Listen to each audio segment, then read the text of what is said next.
esta noche. Les invito a que abran sus Biblias en el Salmo número 51, versículo 11. Salmo 51, versículo 11. Vamos a estar de pie un momentico. Gloria a Dios. Y cuando tenga la cita puede decir amén.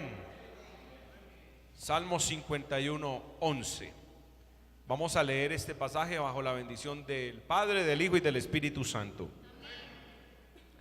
Todos. No me eches de delante de ti y no quites de mí tu Santo Espíritu. Amén. Vamos a orar, que Dios nos bendiga en este mensaje. Amado Padre que estás en el cielo, en el nombre de Jesús te doy muchas gracias por permitirme estar de nuevo frente a tu iglesia, frente a tu pueblo, frente a esta familia de la fe, Señor. Gracias porque tú tienes palabra para cada uno de nosotros, porque tienes un mensaje que entregarnos, oh Dios. Te agradezco porque me has traído en esta noche, me has dado la salud, las fuerzas, pero el entendimiento y la obediencia, Señor, para ser sensible a la voz del Espíritu, oh Dios, y el anhelo que hay en tu corazón de venir a este lugar. Yo te pido que esta palabra, Señor, nos bendiga, que esta palabra nos edifique, que esta palabra nos exhorte, pero que esta palabra, Señor, nos transforme, porque es el propósito para el cual se predica la palabra, para que todo pensamiento desordenado o pensamiento rebelde sea encauzado en tu propósito, Señor, porque queremos hacer tu voluntad. Ayúdame en este día, en esta noche, oh Dios, dame la gracia, dame la revelación, el discernimiento, Padre, que lo que yo hable aquí no sea mío, sino tuyo. En el nombre de Jesús te lo pido, Padre bueno. Amén y amén. Dando gloria a Dios, se pueden sentar, hermanos. Quiero hablar en esta noche bajo el tema Espíritu Santo, ¿cuánto te necesito? Espíritu Santo, ¿cuánto te necesito? Es un tema determinante en la vida del cristiano, porque se convierte en la base de toda relación exitosa con Dios. Necesitamos al Espíritu Santo. Levante la mano el que necesita al Espíritu Santo. Mi objetivo en esta noche al exponer la palabra es que queden establecidos los suficientes argumentos bíblicos como para que se despierte en nosotros una pasión por la llenura del Espíritu Santo, si es que no la hay. Porque ser lleno del Espíritu Santo no es el capricho de una denominación ni la petición particular de un hombre. Ser lleno del Espíritu Santo es la necesidad suprema del que quiere tener comunión con Dios. Yo quiero tener comunión con Dios, pero sin el Espíritu Santo no puedo tener comunión con Dios. Es urgente, es inminente, es apremiante clamar por el Espíritu Santo. ¿Por qué? Porque sin el Espíritu Santo no hay revelación de los misterios de la gracia. Sin el Espíritu Santo no hay nuevo nacimiento. Sin el Espíritu Santo no hay conexión con el Hijo. Y si no hay conexión con el Hijo, tampoco hay conexión con el Padre. Sin el Espíritu Santo no hay convencimiento de pecado. Sin el Espíritu Santo no hay victoria en la intercesión. Sin el Espíritu Santo no hay santificación ni regeneración. Sin el Espíritu Santo no hay consolación en la tribulación. Sin el Espíritu Santo no hay adoración que trascienda. Es que el Espíritu Santo hace posible que suba nuestra adoración al trono de la gracia. En resumen, hermanos, sin el Espíritu Santo no hay propósito eficaz para la iglesia en la tierra. O sea, la iglesia puede hacer muchas cosas, puede ocuparse y puede hacer obras buenas, pero si el Espíritu Santo no está en medio de la iglesia, pues de nada nos sirve las buenas obras. Amén. Por lo tanto, hoy se escucha un clamor que dice: Espíritu Santo, ¿cuánto te necesito? Pero ¿a quién le es dado el Espíritu Santo? Porque cualquier persona puede decir: Espíritu Santo, te necesito, ven. Pero ¿le será dado el Espíritu Santo? Hechos 5:32 nos da la respuesta clarísima. ¿A quién se le da el Espíritu Santo? Dice la Escritura, Hechos 5:32: y nosotros somos testigos suyos de estas cosas, y también el Espíritu Santo, el cual ha dado Dios a los que le obedecen. Lo sentimos mucho, pero la palabra es clara: el Espíritu Santo es dado a los que le obedecen. Porque por ahí usted fácilmente puede encontrar un mensaje, una predicación de una gracia que más bien es una desgracia o una gracia incompleta, en donde se enseña que solo basta creer en Jesús, que solo basta con creer en el Padre, o que solo basta con creer en el Espíritu Santo. Pero la palabra es clara: es más que creer en Jesús, es más que creer en el Padre, y es más que creer en el Espíritu Santo. Es obedecer a la voz de Dios. Y era esa precisamente la desesperación y el clamor que el salmista David expresaba en ese primer versículo que leímos en el Salmo 51:11. ¿Ya se le olvidó cómo decía? No me eches de delante de ti y no quites de mí tu Santo Espíritu. Mire, era una desesperación tremenda la que él sentía, porque se le había revelado qué sería de su vida sin el Espíritu Santo de Dios. Por eso el clamor, un clamor que él hizo después de haber pecado, un clamor que él levantó al cielo después de haberle fallado al Señor, después de haber desobedecido. ¿Qué fue lo que hizo David para luego encontrarse en aprietos con el Señor? ¿Qué fue lo que hizo?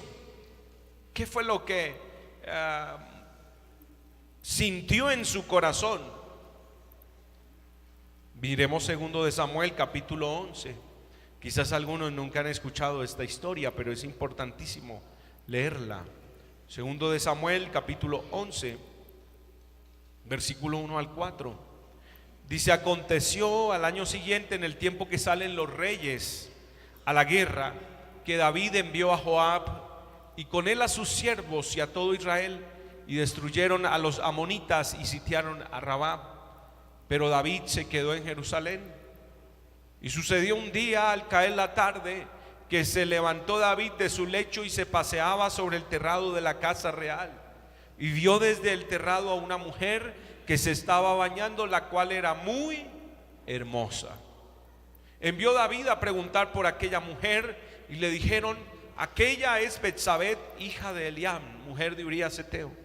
Y envió David mensajeros y la tomó, y vino a él, y él durmió con ella. Luego ella se purificó de su inmundicia y se volvió a su casa. Aquí podemos entender que la actitud de David es como: nadie se dio cuenta, aquí no pasó nada. Pero la verdad es que sí pasó, y pasó muchísimo. Amén. Porque dice el versículo 5: y concibió la mujer y envió a hacerlo saber a David, diciendo: estoy encinta. Qué tremendo. Yo creo que esa noticia le cayó a David como un baldado de agua, hermano. Yo no sé si David estaba parado o estaba sentado en el trono, pero yo creo que él empezó a temblar cuando le llegó la noticia. Y es que muchas personas no calculan hasta dónde pueden llegar sus decisiones. En el momento dicen: bueno, pues nadie se dio cuenta, yo soy el rey, nadie puede a mí juzgarme ni criticar, y si alguien me señala, pues yo tengo una buena coartada, tengo con qué defenderme, tengo una excusa. Igual voy al templo, igual levanto las manos, igual sigo cumpliendo con mis deberes, sigo dando diezmos, sigo dando ofrendas. Nadie se dio cuenta. Qué tremendo. Betsabé sabe quién es el padre de ese hijo. Y David no puede dudar, amén, que ese hijo que está naciendo, que está creciendo allí en el vientre, microscópicamente es su hijo. Qué tremendo que mientras David piensa que nada sucedió, la Biblia dice que sí pasó. Y a partir de esa caída sucedieron cosas que ni David imaginó algún día planear en contra de un prójimo. Empezaron a suceder muchas cosas después que David se entera que hay consecuencias visibles de su pecado oculto. Queda embarazada Betsabé. Entonces David empieza a recorrer un descenso vertiginoso en su vida espiritual para tratar de tapar lo más que se pueda ese pecado oculto, que ahorita ya no es tan oculto, sino un pecado evidente. ¿Y qué fue lo que decidió? Entonces, verso 6, entonces David envió a decir a Joab: envíame a Urías Eteo. David piensa en su corazón: vamos a arreglar este chicharrón. Yo tengo una fórmula, esperemos que se nos den. Y me lo imagino ahí cruzando los dedos, haciendo chulito, que le saliera su plan. Envíame a Urías Eteo. Y Joab envió a Urías a David. Cuando Urías vino a él, David le preguntó por la salud de Joab y por la salud del pueblo y por el estado de la guerra. Un rey muy preocupado. Después dijo David a Urías: desciende a tu casa y lava tus pies. Y saliendo Urías de la casa del rey, le fue enviado presente de la mesa real. Mire todas esas atenciones, toda esa melosería que uno dice: aquí hay gato encerrado, porque esto no es normal. Claro, había un propósito de más en el corazón del rey. Pero dice la palabra: mas Urías durmió a la puerta de la casa del rey con todos los siervos de su señor y no descendió a su casa. Quiere decir que ese primer plan es un plan fallido. David no logra su cometido. Y entonces ahí la situación empieza a ponerse muy difícil. Empieza el problema a cambiar de color, de castaño a oscuro. Y David empieza a desesperarse, a ponerse nervioso. Las cosas se le están saliendo del control y cada vez el niño crece y crece más. Porque es que cuando hay pecados ocultos, las cosas se salen de control. Y cuando uno sabe hacer lo bueno y no lo hace, le es pecado, pero la conciencia no lo deja a uno en paz. Y entonces David inició una serie de malas y más malas decisiones. Verso 10 dice que hicieron saber esto a David, diciendo: Urías no ha descendido a su casa. Y dijo David a Urías: ¿no has venido de camino? ¿Por qué pues no descendiste a tu casa? O sea, la mata de la hipocresía le sale a relucir al rey. Al parecer no había otro más considerado que el rey, pero lo que el rey estaba expresando no era sincero. A él no le importaba si estaba cansado o no. Lo que le importaba era que Urías fuera a casa, estuviera con su mujer, y luego preparar otro plan, decir que el niño nació 7 mesino, 8 mesino, niño canguro, qué sé yo. Pero no le salieron las cosas. Dice el verso 11 que Urías le responde a David de una manera que, uy, hermano, tuvo que haber sido confrontado fuertemente por el Espíritu David, porque es Dios hablando a través de Urías. Le dice: el arca e Israel y Judá están bajo tiendas, y mi señor Joab y los siervos de mi señor en el campo. Y había yo de entrar en mi casa para comer y beber y a dormir con mi mujer. Por vida tuya y por vida de tu alma, que yo no haré tal cosa. ¿Y por qué habla de esa manera? Porque Urías es un hombre valiente. un hombre responsable de la paz de su nación, del cuidado de su rey. Urías habla inocentemente. Lo único que ha estado haciendo todo el tiempo es defendiendo al rey y al reino de Judá. ¿Cuál fue la reacción después de ser confrontado? ¿Qué dijo David? ¿Qué dijo cuando le habla tales cosas? Dice versículo 12, David dijo a Urías: quédate aquí aún hoy y mañana te despacharé. Y se quedó Urías en Jerusalén aquel día y el siguiente. O sea, después de tremenda confrontación, David no tuvo ni la mínima reacción. David antes, yo pienso que mientras Urías hablaba, él estaba maquinando ahí, bueno, pero ¿cómo hago para que él vaya a su casa y duerma con su mujer? ¿Cómo voy a hacerlo? Tremendo, ¿verdad? Como no sucedió nada, entonces no hubo otra cosa que inducirlo al mal. Porque si por las buenas este hombre no me va a obedecer, entonces por las malas. Dice el 13, y David lo convidó a comer y a beber. ¿Con quién? Con él, hasta embriagarlo. ¿Cómo ha descendido David? Después de ser el que movía al pueblo a la adoración, el que decía: yo me alegré con los que me decían, a la casa de Jehová iremos. Después de ser el que movía al pueblo a la adoración, a la alabanza, el que estaba el pueblo a buscar a Dios, ahora está induciendo a Urías a que beba, a que se embriague, a que se emborrache. ¿Y sabe por qué? Porque esas son las consecuencias de estar mal con Dios. Cuando uno está bien con Dios, uno influencia a la gente para que busque a Dios. Pero cuando uno está mal con Dios, mi influencia es para que se aleje de Dios. Tremendo. Dice que el rey embriagó a Urías. Dice la segunda parte del 13: y él salió a la tarde a dormir en su cama con los siervos de su señor, mas no descendió a su casa. ¿Y sabes por qué no descendió a su casa? Porque aquí ya de por medio estaba el Señor.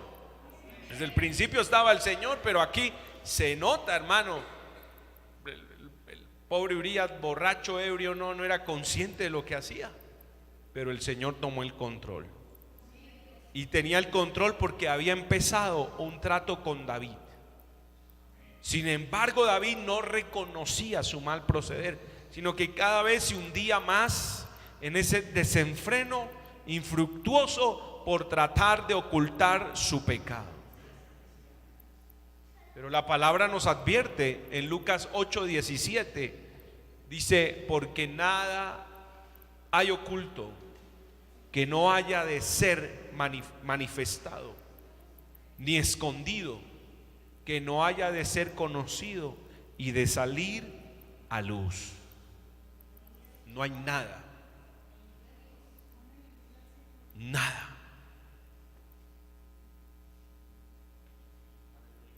Y está bien el silencio, porque yo pienso que todos de alguna o de otra manera hemos comprobado que esto que dice la palabra es cierto.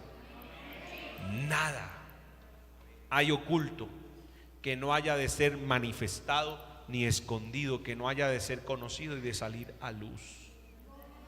Por eso siempre será mejor la verdad. Por eso siempre será mejor la sinceridad. Siempre será mejor actuar bajo la luz donde no hay nada oculto. Al fin y al cabo, todo se sabrá. Delante de los ojos de Dios, el pecado está descubierto. Pero David estaba enceguecido. Satanás le había tomado ventaja. Pensaba David: como sea me salgo de esta. Como sea yo voy a limpiar mi nombre. Como sea, a mí Betsabé no me va a achacar ese hijo. Yo soy el rey de Judá. Con el poder que yo tengo, con la influencia que yo tengo aquí en este reino, imposible que me quede grande este problema. Y hay el error, porque sin el Espíritu Santo nosotros somos nada. Nosotros sin el Señor nada podemos hacer. Y sabe que lo tremendo, que David había contristado al Espíritu Santo. Y al contristar o entristecer el Espíritu Santo, David estaba actuando como loco, andando en sus pensamientos y en sus razonamientos. Ya el Espíritu Santo no le estaba guiando, él estaba actuando bajo su razonamiento humano. El Espíritu Santo se había alejado de David. Por eso actuaba sin ningún temor al pecado. Porque es evidente, hermano, que quien no tiene al Espíritu de Dios peca deliberadamente, peca sin ningún remordimiento. La palabra dice en Primera de Juan capítulo 3 verso 24, Primera de Juan 3, 24. Cuando lo encuentre diga amén. Gloria a Dios. Dice: y el que guarda sus mandamientos permanece en Dios y Dios en él. Y en esto sabemos que Él permanece en nosotros por el Espíritu que nos ha dado. El que guarda sus mandamientos permanece en Dios y Dios en él. Entonces, cuando uno peca, sencillamente está haciendo todo lo contrario a los mandamientos de Dios. Y al hacer todo lo contrario a lo que está establecido para los hijos de Dios, pues entonces el Espíritu Santo deja de morar en nosotros. El Espíritu Santo deja de permanecer en nuestras vidas. Y aquí podemos decir que David en ese momento estaba lejos de Dios, había perdido el temor. El Espíritu Santo le había alejado. Esa es la verdad. Por eso es que cuando una persona le falla a Dios, no hay cosa que más le remuerda la conciencia, y es perder la paz que solo el Señor puede dar. Que no pueda tener esa comunión que uno puede tener mediante el Espíritu Santo. ¿Cuántas personas me han dicho: pastor, pero es que no sé qué más hacer para volver a sentir lo que yo sentía? Pero es que después que yo le fallé al Señor, después de que yo pequé, que yo desagradé, algo pasó, como que algo se murió dentro de mí. ¿Qué hago? Yo quiero volver a sentir el Espíritu de Dios. Yo quiero volver a llorar. Yo quiero que la palabra me ministre como antes me ministraba, porque ahora yo leo la Biblia y no entiendo nada. Yo escucho los mensajes y es como si estuviera sordo. ¿Qué hago? Difícil cosa, porque es todo lo anterior que he mencionado: entender la palabra, recibir revelación, sentir la gloria de Dios. Todo eso se puede, amén, solo mediante el Espíritu Santo. Sin el Espíritu Santo estamos muertos espiritualmente. Y David sentía, a pesar de su desobediencia y de su rebeldía, sentía un vacío, y él sabía que algo no estaba bien dentro de sí. Pero sigamos leyendo. Segundo libro de Samuel, capítulo 11, verso 14. Mire, como no se pudo por las buenas y tampoco se pudo por las malas, dice que venida la mañana escribió David a Joab una carta, la cual envió por mano de Urías. Y escribió en la carta diciendo: poned a Urías al frente en lo más recio de la batalla, y retiraos de él para que sea herido y muera. Dígame usted, ¿perdió el temor de Dios o no lo perdió? David dejó llenar su corazón del diablo. Y el hombre más temeroso de Dios, el dulce cantor de Israel, ahora se ha convertido en el autor intelectual de un vil asesinato.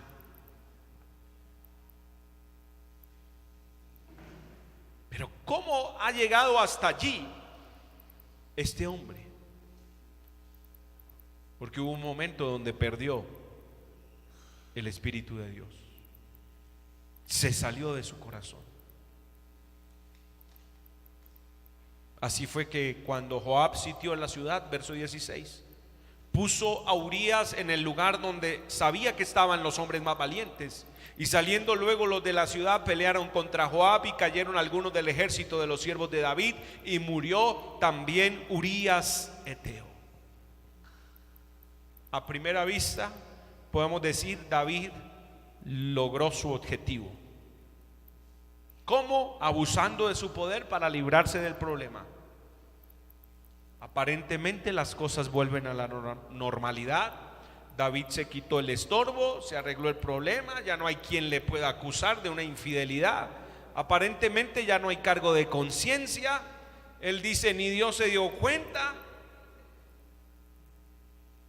Qué astuto fui. Wow, qué capacidad, qué inteligencia.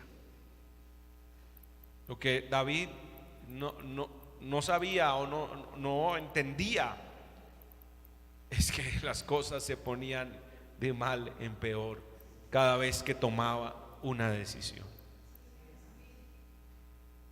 Dice el versículo 18: entonces envió Joab e hizo saber a David todos los asuntos de la guerra, y mandó al mensajero diciendo: cuando acabes de contar al rey todos los asuntos de la guerra, si el rey comenzare a enojarse y te dijere: ¿por qué os acercasteis demasiado a la ciudad para combatir? ¿No sabíais lo que suelen arrojar desde el muro?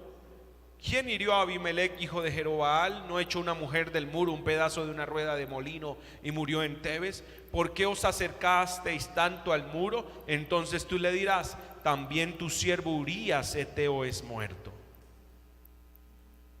O sea, primero mire a ver cómo nos saca aquí en limpio, y si el rey se enoja mucho, entonces dígale que lo que me envió en la carta, pues yo le hice caso. Dice el 22: fue el mensajero y llegando contó a David todo aquello a que Joab le había enviado. Y dijo el mensajero a David: prevalecieron contra nosotros los hombres que salieron contra nosotros al campo, bien que nosotros les hicimos retroceder hasta la entrada de la puerta, pero los flecheros tiraron contra tus siervos desde el muro, y murieron algunos de los siervos del rey, y murió también tu siervo Urías eteo. Y David dijo al mensajero: así dirás a Joab: no tengas pesar por esto, porque la espada consume. Ora a uno, ora a otro, refuerza tu ataque contra la ciudad hasta que la rindas, y tú aliéntale. Uno más, uno menos, no importa, esto es normal en la guerra. Corazón totalmente insensible, hermano. ¿Cuánto se le dio por la muerte de un hombre valeroso como Urías, que no era un guerrero más ni era un soldado más, hacía parte de los 37 valientes de David? O sea, eran los guerreros más fieles al rey. ¿Cuánto se le dio? Nada, en lo absoluto. Y eso porque el pecado cauteriza la mente y los sentimientos. Por eso usted verá que a un adúltero no le importa dañar un hogar, no le importa dañar una familia. A un adúltero no le importa destruir varios corazones. Simplemente va por lo suyo, porque lo único que quiere es carne. Y quiere carne, solo piensa en carne, satisfacer su carne, porque su mente está cauterizada por el diablo. Allí no hay sabiduría y tampoco hay dirección de Dios. Por eso podemos entender que en ese momento David de Dios no tenía nada. Verso 26: oyendo la mujer de Urías que su marido Urías era muerto, hizo duelo por su marido. Bueno, por lo menos no fue tan dura, ¿no? Dice: y pasado el luto, envió David y la trajo a su casa, y fue ella su mujer, y le dio a luz un hijo. Pero mire lo que dice aquí: mas esto que David había hecho fue desagradable ante los ojos de Jehová.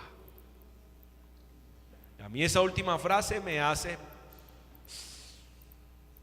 para los pelitos. Mas esto que David había hecho fue desagradable ante los ojos de Jehová. Eso es como cuando uno era niño, hacía males y el papá estaba de viaje y la mamá le decía a uno: tranquilo, que yo le voy a contar cuando su papá llegue. Queda uno como en suspenso. ¿Y qué va a pasar conmigo? Y espera uno que durante esos 2 o 3 días que el papá está de viaje y que no ha llegado, Dios trate con esa mamá. Dios la sensibilice, la mueva al perdón. Claro, David no estaba pensando en perdón ni en reconciliación, mas esto que David había hecho fue desagradable ante los ojos de Jehová. ¿Y sabe por qué? Porque aunque David pensaba: nadie me vio, la escritura dice en Proverbios 15:3: los ojos de Jehová están en todo lugar, mirando a los malos y a los buenos. Sí, porque el Señor no solo mira cuando hacemos mal, que a veces pensamos que los ojos del Señor están ahí porque como que uno lo siente más cerca, ¿no? Cuando uno sabe que debía hacer alguna cosa y no la hizo rectamente, siente uno como la mirada ahí. Pero hay que recordar que los ojos del Señor también están cuando tú haces el bien, cuando tú obedeces, cuando tú te santificas, cuando estás en el culto, cuando levantas las manos, cuando dices gloria a Dios. También los ojos de Dios están sobre tu vida. Importantísimo que aunque los ojos de algún conocido no estén por ahí cerca, los ojos de Jehová están en todo lugar. ¿Sí lo sabías? Los ojos de Jehová están en todo lugar. Pero se fue la luz, no importa, ahí están los ojos del Señor. Pero estoy como a 500 kilómetros de donde vivo, no importa, ahí están los ojos del Señor.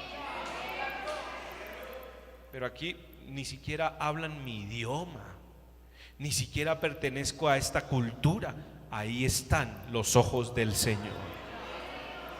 Hay un versículo más en Hebreos 4:13. Hebreos 4:13 dice: y no hay cosa creada que no sea manifiesta en su presencia. Antes bien, todas las cosas están desnudas y abiertas a los ojos de aquel a quien tenemos que dar cuenta. Todas las cosas están desnudas y abiertas. O sea, no hay nada cerrado y no hay nada escondido delante de los ojos de Dios. Le tengo otros versículos. Job 34, 21 y 22. Job 34, 21 y 22. Porque sus ojos están sobre los caminos del hombre y ve, ¿cuántos pasos? Todos sus pasos. Verso 22. Y no hay tinieblas ni sombra de muerte donde se escondan los que hacen maldad. Pregunto, ¿Dios tiene la capacidad de vernos? ¿Será que Dios nos conoce? ¿Será que Dios sabe todo de nosotros? Porque a veces decimos: no, pero nadie más sabe la contraseña de mi correo y nadie más sabe la contraseña de mi WhatsApp. No importa. Igual yo soy el único que tiene la huella digital. Ni Dios conoce mi celular, ni mis carpetas ocultas, ni mi música, que le pongo Estanislao Marino, pero por la carpeta de ahí hay otra música.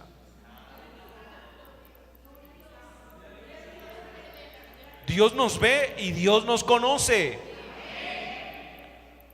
Sin embargo, hay cosas que nosotros pensamos que nadie vio y nadie escuchó, pero Dios las vio. Y entonces luego decimos: pero ¿qué será lo que está pasando conmigo? Qué raro. ¿En dónde está Dios que me ayuda?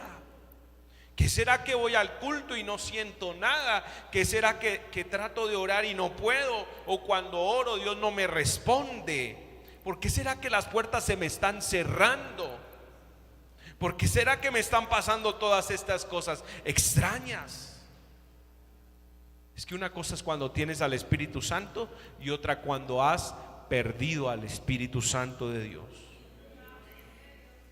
Y hay gente que juega con Dios, camina un camino muy peligroso, el de la doble moral, el de la hipocresía, el de la religiosidad, el del cristianismo nominal, que de lunes a viernes es un mundano completo y sábado y domingo se consagra, pero luego que vuelve el lunes vuelve a lo mismo. David desagradó a Dios con sus obras y entonces alejó al Espíritu Santo. Yo no quiero desagradar a Dios. Y pregunto, ¿alguno aquí quiere desagradar a Dios? Por eso vamos a mirar algunos pecados graves contra el Espíritu Santo. Primero de ellos es contristar al Espíritu Santo o entristecer al Espíritu Santo, porque hay acciones que contristan su Santo Espíritu. Hay obras, hay palabras que salen de nosotros que contristan al Espíritu de Dios. Efesios 4, 27. Dice la Escritura: ni deis lugar al diablo. El que hurtaba, no hurte más, sino trabaje haciendo con sus manos lo que es bueno, para que tenga que compartir con el que padece necesidad. Verso 29. Ninguna palabra corrompida salga de vuestra boca, sino la que sea buena para la necesaria edificación, a fin de dar gracia a los oyentes. Y no contristéis al Espíritu Santo de Dios, con el cual fuisteis sellados para el día de la redención. Otras versiones dicen: no hagan entristecer, no causen tristeza al Espíritu Santo. Literalmente la palabra contristar significa afligir o entristecer. Y no es lo mismo cuando una persona está contenta, alegre, gozosa, que afligida, entristecida. Y el Espíritu Santo es una persona, la tercera persona de la Trinidad, el ejecutivo de la deidad. El Espíritu Santo quiere ser nuestro amigo, quiere caminar con nosotros, quiere estar con nosotros, pero muchas veces lo que hacemos es afligirlo. Viene el Espíritu Santo a morar y nosotros decimos: no, aléjate, yo no quiero nada de ti. ¿Y cómo lo hacemos? A veces no es la voz literal, son nuestras actitudes hacia el prójimo las que contristan al Espíritu Santo. Por eso dice la palabra en el versículo 31: quítense de vosotros toda amargura. Quítense de vosotros todo enojo, toda ira, gritería y maledicencia y toda malicia. Antes sed benignos unos con otros, misericordiosos, perdonándoos unos a otros como Dios también nos perdonó a vosotros en Cristo. Yo quiero alegrar al Espíritu Santo, yo no lo quiero contristar. Y si tú no lo quieres contristar, es mejor que le prestes atención aquí lo que dice la palabra. A veces en los hogares contristamos al Espíritu Santo porque damos lugar a la pelea, al enojo, a la ira, a los pleitos y a las contiendas. Por eso el consejo ahí mismo en el capítulo 4 verso 26: airaos pero no pequéis, no se ponga el sol sobre vuestro enojo. Y entonces hay matrimonios que muchas veces pasan 8 días en donde no se hablan porque ha sido tanto lo que se han dicho que hay heridas y hay dolor. Y de paso no se puede orar así, no se puede tener comunión con Dios. Porque si tú estás mal con tu esposa, va a ser muy difícil que hables en lenguas. Amén. Porque cuando uno está mal con su cónyuge o su prójima más cercana, el Espíritu Santo no fluye. Y tiene uno que primero reconciliarse con ella o con él para luego sentir los ríos de agua viva y danzar si es necesario y hablar en otras lenguas. Pero a veces se apaga el espíritu porque nos airamos y nos desbordamos en palabras, en ofensas.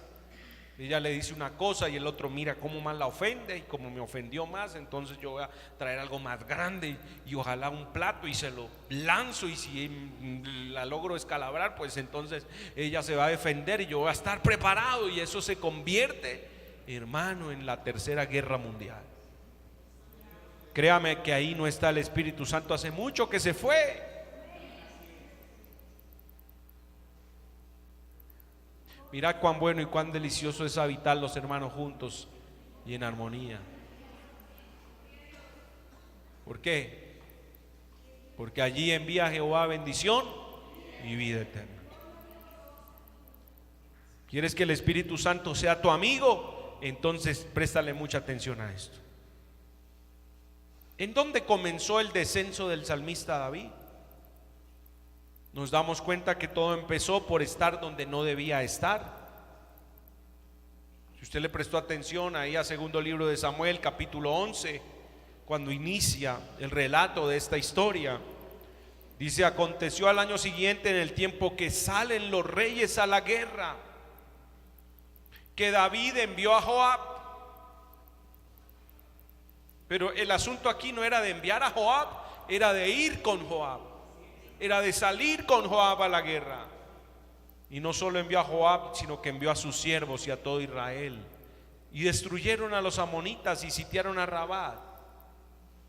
Aparentemente la cosa salió bien. Pero no. Ahí en ese propósito no estaba Dios. Dice que David se quedó en Jerusalén. David debería estar en la guerra, pero eligió quedarse descansando. Eso lo que nos quiere decir es que nosotros en la vida espiritual, en esta batalla espiritual, no podemos tomarnos descansos. Nosotros no podemos bajar la guardia y no podemos dejar de obedecer al Señor, porque hay ciertas responsabilidades espirituales que debemos cumplir día tras día con fidelidad. David se descuidó un día, dejó de ir a la guerra.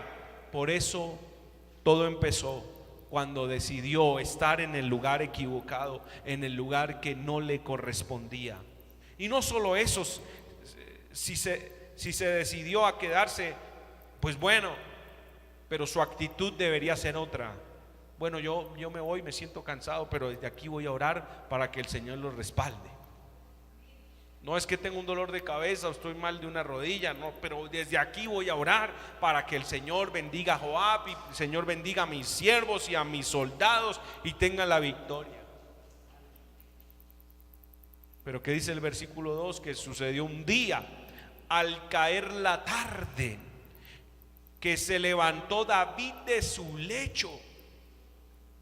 No dice que un día temprano en la mañana, a las 5 de la mañana, David se levantó de su lecho, sino un día al caer la tarde. O sea que David se cansó de estar en la cama, de estar en Facebook, de estar en WhatsApp. Se cansó, ya la cabeza la tenía grandísima, de ver videos en YouTube. Y dijo: no, necesito un aire fresco.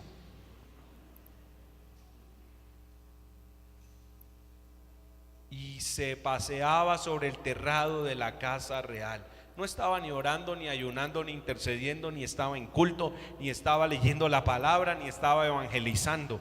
Estaba de relax. Estaba quizás cansado de tener una piel blanca y dijo: hoy es un momento para broncearme. David se dio al ocio Y estando en esas, una mirada produjo un mal pensamiento. Y un mal pensamiento lo llevó a una tentación. Ceder a la tentación lo llevó a una mala decisión. Y una mala decisión lo llevó a un adulterio. Pero un adulterio lo llevó a ser hipócrita, hasta donde él no pensaba que era hipócrita. Esa hipocresía lo llevó a abusar del poder, hablando mentiras, lo llevó a ser mala influencia, hasta que, quien lo creyera, firmó la carta de un asesinato. Se convirtió en un homicida, y todo por estar donde no debía estar. Todas las anteriores decisiones las fue tomando sin la guianza del Espíritu Santo. Precisamente descendió muy profundo a medida que contristaba más y más al Espíritu de gracia. Y es que entre más nos alejamos de Dios, peores son las decisiones que tomamos. El diablo le miente a la gente diciéndole: no importa, ya pecaste una vez, ya pecaste 2 veces, ya no tienes perdón, mira, desenfrénate, desembócate, porque ya igual metiste la pata. Y les va cerrando el entendimiento hasta que ese hombre o esa mujer mueren espiritualmente. Cuando la verdad es que si pecamos y duele, es porque todavía hay esperanza.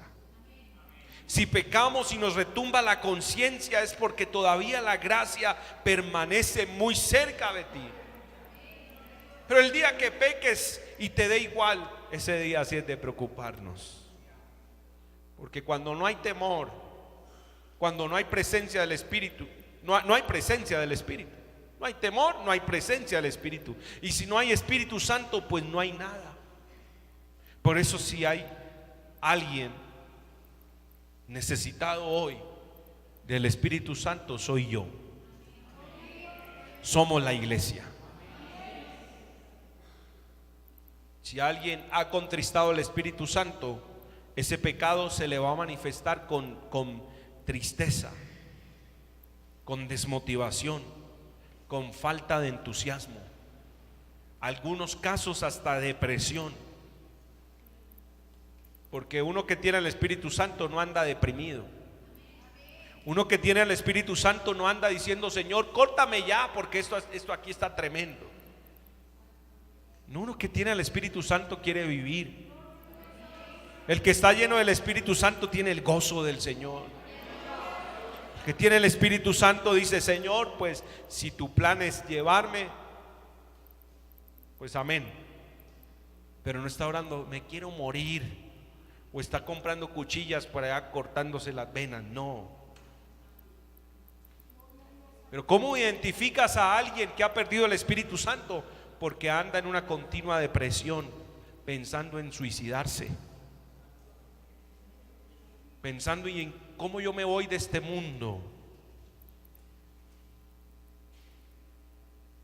Triste que cristianos dicen ser cristianos, pero no quieren vivir. ¿Y por qué? Porque no tienen al Espíritu. El que tiene al Espíritu tiene la paz de Dios. No podemos dejar de depender del Espíritu Santo y empezar a depender de estrategias humanas. Si nosotros dejamos de depender del Espíritu Santo, habremos perdido la gracia y empezaremos un descenso muy vertiginoso, así como empezó a recorrer el salmista David hacia la muerte espiritual. Por eso nuestra prioridad como iglesia es cultivar la amistad con el Espíritu Santo. ¿Cuán amigo tú eres del Espíritu de Dios? Mire ese pecado tan tremendo, contristar al Espíritu de Dios.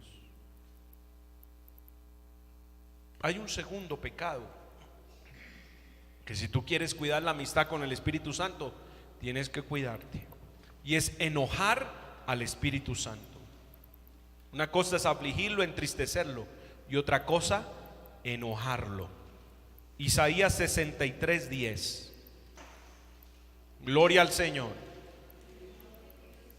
¿Quién lo encontró ya? Isaías 63:10. ¿Ya lo encontraron? Dice: mas ellos fueron rebeldes e hicieron enojar su Santo Espíritu, por lo cual se les volvió enemigo y él mismo peleó contra ellos.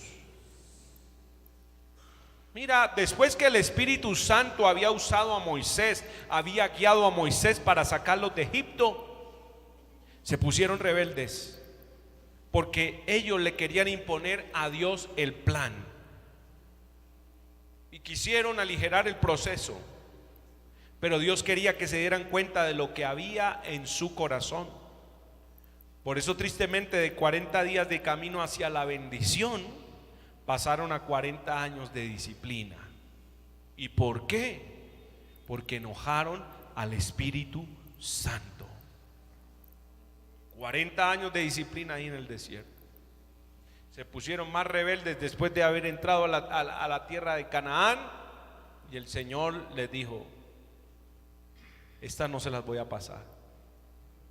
Y luego les puso el Señor 70 años de disciplina. Y no fue porque estuviera agradado con ellos, sino porque habían hecho enojar al Espíritu Santo de Dios. Y en lugar de estar a favor del pueblo, el Espíritu Santo se volvió su enemigo.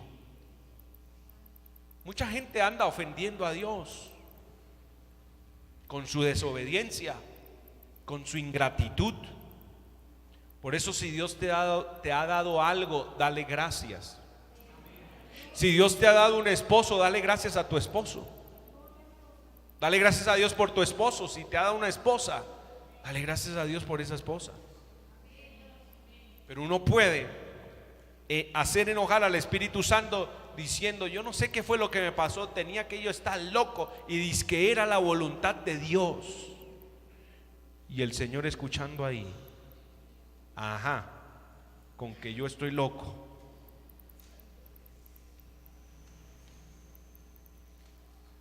Mira cuán fácil uno puede desagradar a Dios. Cuidado con esto, porque enojar al Espíritu Santo es un pecado. Hay un tercer pecado contra el Espíritu Santo: es resistir al Espíritu Santo. Primero, contristar. Segundo, enojar. Tercero, resistir. Hechos 7:51. Vive el Señor para siempre. Aquí solo hay una iglesia que alegra el corazón del Señor, amén. Así que usted tranquilo, aquí no hay nadie que resista al Espíritu Santo ni haga enojar al Señor.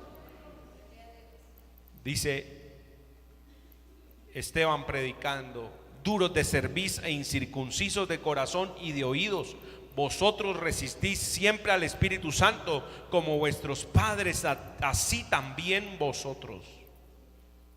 Y sabe, resistir al Espíritu Santo es un pecado que cometen repetitivamente los fariseos y los religiosos. ¿Quiénes son los fariseos y los religiosos? Aquellos que tienen apariencia de piedad pero niegan la eficacia de ella. Los fariseos, los religiosos fueron los que mataron a Esteban.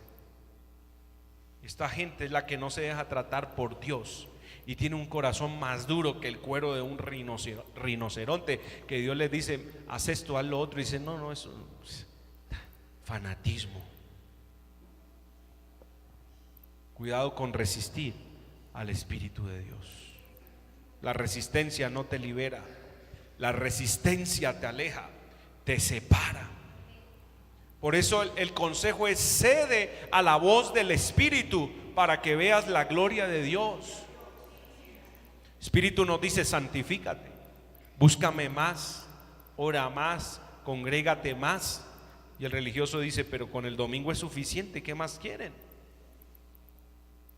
Y es el Espíritu hablándonos. No resistamos la voz del Espíritu. Hay otro pecado y es mentir al Espíritu Santo. ¿Y sabe qué pasa cuando uno miente al Espíritu Santo? O trata de engañar al Espíritu Santo. Miremos Hechos 5, con esto vamos terminando. Hechos 5. Pero cierto hombre llamado Ananías, con Safira su mujer, vendió una heredad y sustrajo del precio, sabiéndolo también su mujer, y trayendo solo una parte, la puso a los pies de los apóstoles. Y dijo Pedro: Ananías, ¿por qué llenó Satanás tu corazón para que mintieses al Espíritu Santo y sustrajeses del precio de la heredad? Reteniéndola, no se te quedaba a ti, y vendida no estaba en tu poder. ¿Por qué pusiste esto en tu corazón? No has mentido a los hombres, sino a Dios. Al oír Ananías estas palabras, cayó y expiró, y vino un gran temor sobre todos los que lo oyen. Mentir al Espíritu Santo no es la mejor decisión que podemos tomar. Diría yo, es la peor decisión. La decisión la tomó Ananías,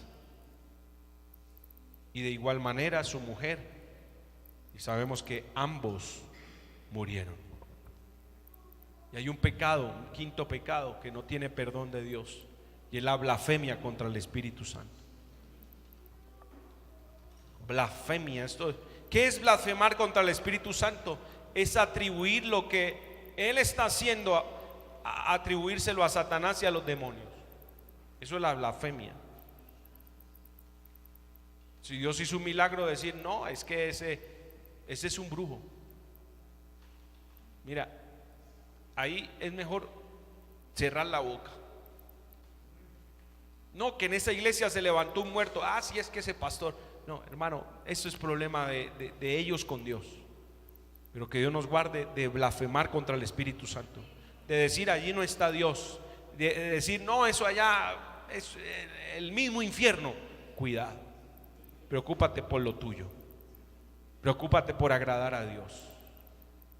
Y tengamos cuidado, no sea que estemos como aquellos que cuando Jesús hizo milagros, que cuando Jesús sanó enfermos, que cuando el Señor echó fuera demonios, entonces el sistema religioso, que no podía producir lo que Él producía, atribuyó a Satanás la obra del Espíritu Santo. Qué dolor tan profundo sintió David al saber que ya no era el mismo de antes. Salmo 51, 10. Él ora al Señor y le dice: crea en mí, oh Dios, un corazón limpio, y renueva un espíritu recto dentro de mí. 11. No me eches de delante de ti, y no quites de mí tu Santo Espíritu. Y hace esta oración justo después que empiezan a venir las consecuencias de sus malas decisiones, de su adulterio con Betsabé. Dios tenga misericordia de nosotros, hermanos, y que cada día nosotros seamos generadores de la presencia de Dios y no un estorbo para que la gloria de Dios se manifieste. Vamos a estar de pie, por favor.